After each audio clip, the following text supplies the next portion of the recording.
Hey everyone, Irma here with another video. This one's going to be focused towards product managers. So I'm currently a product manager right now, and if you're watching this, you might be one as well. So I think this will be really useful to you.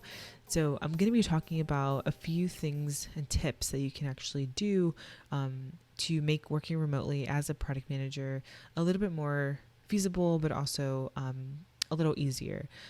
So if you're transitioning from being a PM in an office to now being a PM virtually and through using just a bunch of different tools, here are a few things that you should focus on to make sure that you're not only communicating, but your team knows what's going on and you don't feel like you're losing that touch that you once had. So the first thing is communication. This can be done in two ways. One is asynchronous. So you can essentially have your team come in every morning, post a stand-up. That would be a really great way for you to understand where your features are, how they're moving along, and if there's any blockers. And that's a really great way to just jump into a thread and go ahead and try to troubleshoot, or if it's a bigger conversation, go ahead and bring it out into a DM or just a larger video call. And the second way of communication is synchronous. So this is usually when you have maybe all of your folks jump into a Slack call or a Zoom call. I usually recommend you to do it with videos so everybody can see their face and it feels more of a trusting type of environment. During these calls, these can either be for your usual sprint plannings or your backlog grooming meetings, or if you have just weekly or daily quick calls with your development team.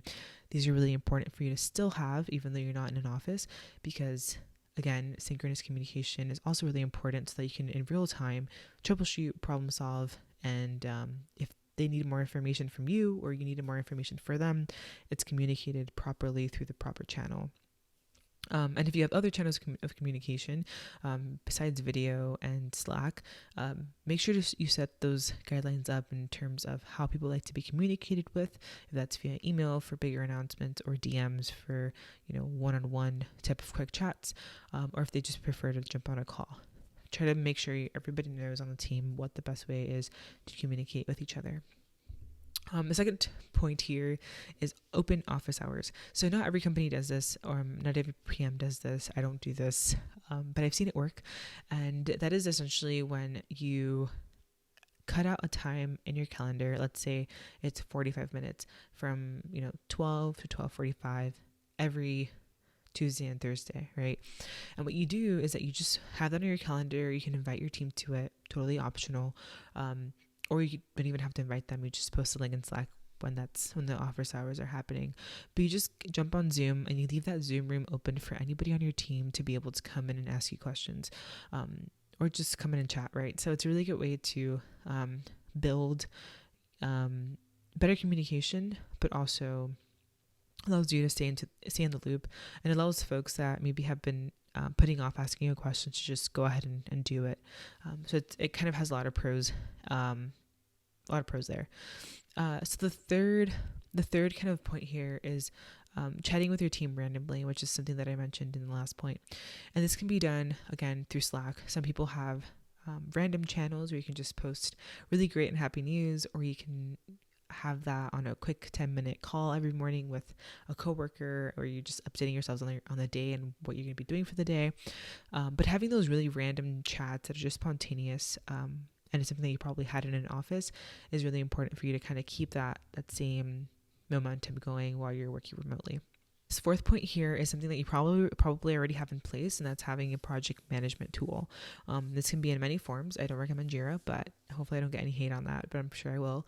But you can have Jira, you can have ClickUp, you can have Clubhouse. There's many different options out there for project management, and I'm sure you're already using one if you are a product manager and you have a fairly decent sized team working with you. This is really important to stress to your team to update their tasks, update their stories.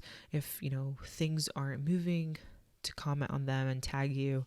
If maybe somebody put something into QA, making sure again that they're tagging the appropriate folks to be able to test that. Another big point that I kind of was reminded of the other day by somebody I met up with was that in your sprint, if you do run sprints, or even if you're using Trello and you're doing maybe like a waterfall approach, the same person that's working on a task shouldn't have more than one task assigned to them in progress. So in your open column, you have, this list of tasks that needs to get done. In your in progress column, you might have maybe 3 tasks, one for each developer, but there should never be 2 tasks in there, both with Irma's name on it, right? Because it's impossible to do 2 pieces of work at the same time, unless you are, I don't know, super talented. But probably not. It's just not productive. It doesn't really help anybody. So making sure that you stress to your team that there is that sort of really tight movement around the way that tasks are handled. And another point here is transparency and sharing.